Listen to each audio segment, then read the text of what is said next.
Hi guys, hour you? అందరూ బాగుండాలనేసి మనస్ఫూర్తిగా కోరుకుంటున్నాను. బాగాలేని వాళ్ళు దేవుని దయ ద్వారా అందరూ మంచిగా ఉండాలి, అది నా మనస్ఫూర్తిగా కోరుకుంటున్నాను.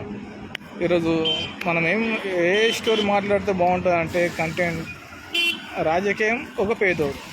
ఆ కంటెంట్ కోసం మాట్లాడదాం. పేదవాడికి ఎంత స్పీడ్లో వర్క్ అయితే ఉన్నవాడికి ఎంత స్పీడ్లో వర్క్ అవుతుంది అనే కాన్సెప్ట్. ఇప్పుడు నేనే ఎగ్జాంపుల్, ఒక సిగ్నేచర్ కోసం వెళ్ళాను అనుకోండి, సంథింగ్ ఏదో గవర్నమెంట్ సిగ్నేచర్ కోసం. సార్ లంచ్లో ఉండు, సార్ కొద్దిగా బిజీగా ఉండు అనే మాటలు తప్పించి వితౌట్ మాటలు రావు. ఆడ పోగానే రప్పమని సంతకమో పెట్టాడు. ఇది మన ఇండియాలో జరిగే 100% నిజం. ఇది మీరు ఒప్పుకున్నా ఒప్పుకోకపోయినా జరిగేది ఇదే. ఓ పేదవాడు పోతే, అదే ఉన్నవాడు 4 ఉంగరాలు పెట్టుకొని పోని ఆడు బయట ఉన్నా కానీ ఆ బ్రోకర్ పోయి సంతకం పెట్టించుకొని వస్తాడు. అది మన దేశంలో జరుగుతున్న సంఘటనలు. ఇది రైట్ ఆర్ రాంగ్ అనేసి కామెంట్ రూపంలో నాకు చెప్పండి.